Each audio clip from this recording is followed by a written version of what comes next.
அனைவருக்கும் வணக்கம். Daily one role model தினமொரு தகவல் சீரீஸில் அடுத்து நம்ம பார்க்க போகிற டாபிக் ராஜாஜி சி ராஜகோபாலாச்சாரி அப்படின்றது அவரோட இயற்பெயர். இவரோட காலம் 10 டிசம்பர் 1878 முதல் 17 செப்டம்பர் 1879 வரை. இவரோட பெற்றோர் பெயர் சக்கரவர்த்தி வெங்கடாரியா சிங்காரம்மா அப்படின்றவங்களுக்கு தான் பிறந்திருக்காரு. இவரோட ஊர் தொரப்பள்ளி, ஒசூர் பக்கம் இருக்க தொரப்பள்ளி கிராமம். எங்கே இருக்குன்னா கிருஷ்ணகிரி மாவட்டத்தில் இருக்குது. இவரோட மனைவி பெயர் அலமேலு மங்களம்மா. இவங்க எப்போ பிறந்து எப்போ இறந்தாங்கன்னா 1897 பிறந்திருக்காங்க. 1916 இறந்துட்டாங்க. இவங்களுக்கு 2 பெண் குழந்தைகள் இருந்திருக்காங்க. ராஜாஜியோட அரசியல் கட்சி சுதந்திர கட்சி எப்போ ஸ்டார்ட் பண்ணாங்கன்னா 1959. எப்போ வரைக்கும் இருந்துச்சுன்னா 1972 வரைக்கும். ராஜாஜியோட தொழில் வழக்கறிஞர், எழுத்தாளர், அரசியல்வாதி. இது மூலம் தான் அவரோட முக்கியமான தொழில். அவரோட சமயம் இந்து சமயம். அவர் என்னென்ன விருது வாங்கியிருக்காருன்னா பாரத ரத்னா விருதும் சாகித்ய அகாதமி விருதும் வாங்கியிருக்காரு. பாரத ரத்னா 1954 வாங்கியிருக்காரு. சாகித்ய அகாதமி 1958 வாங்கியிருக்காரு.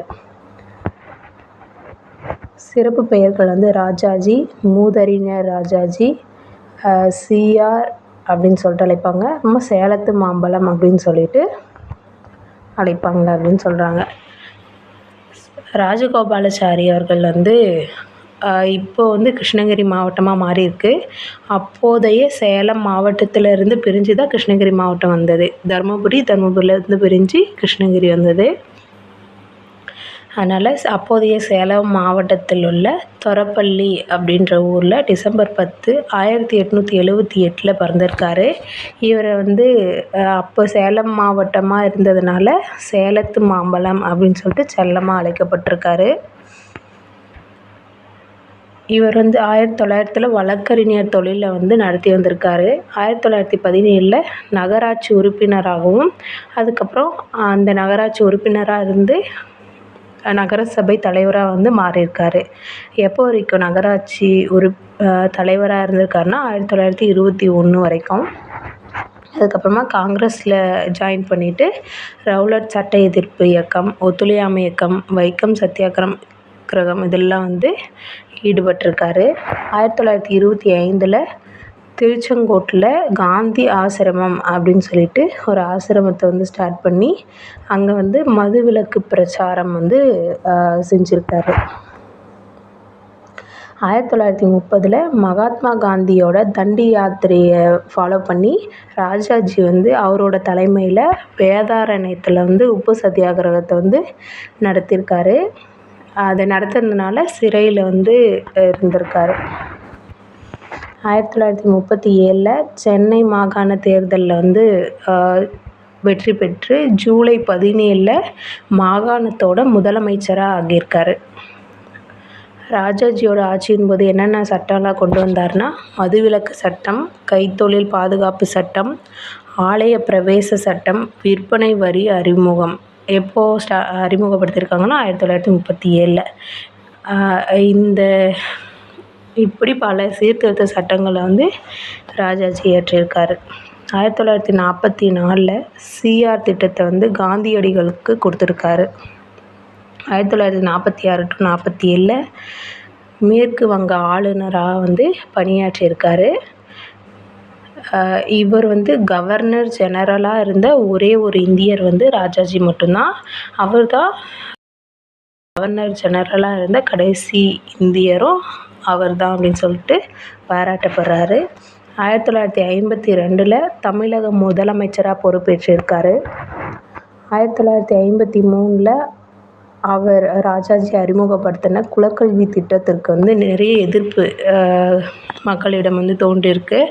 அதனால் 1954 அவரோட முதலமைச்சர் பதவி ராஜினாமா செஞ்சு விலகிடுறாரு.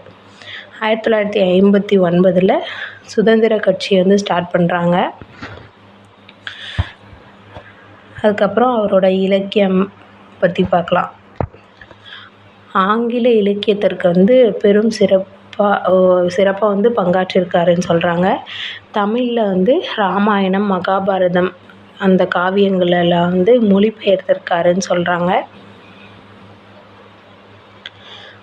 புகழ்பெற்ற கர்நாடக இசை பாடலான குறை ஒன்றும் இல்லை மறைமூர்த்தி கண்ணா அப்படின்னு சொல்லிட்டு அந்த பாடல் இருக்குது. அந்த பாடலை வந்து இயற்றினது வந்து ராஜாஜி அவர்கள் தான்.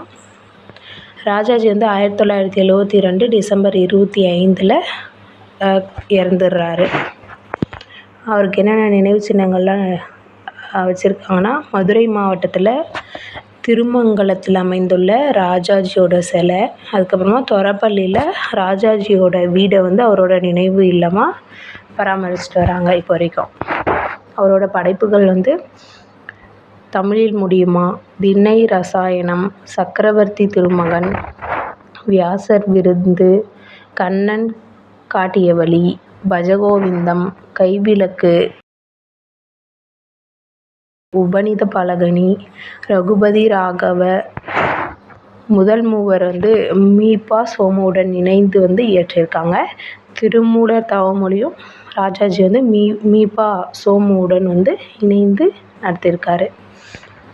அப்புறம் மெய்ப்பொருள், பக்தி நெறி, வானதி பதிப்பகம் சென்னையில் வந்து வெளியாகியிருக்கு பக்தி நெறின்ற படைப்பு. அதுக்கப்புறம் ஆத்ம சிந்தனை, அசோக்ரதர், பிள்ளையார் காப்பாற்றினார், ஆற்றின் மோகம், வள்ளுவ வாசகம் வந்து 1960 வெளியாகியிருக்கு. வேதாந்த தீபம் இதெல்லாம் வந்து ராஜாஜியோட படைப்புகள். நன்றி.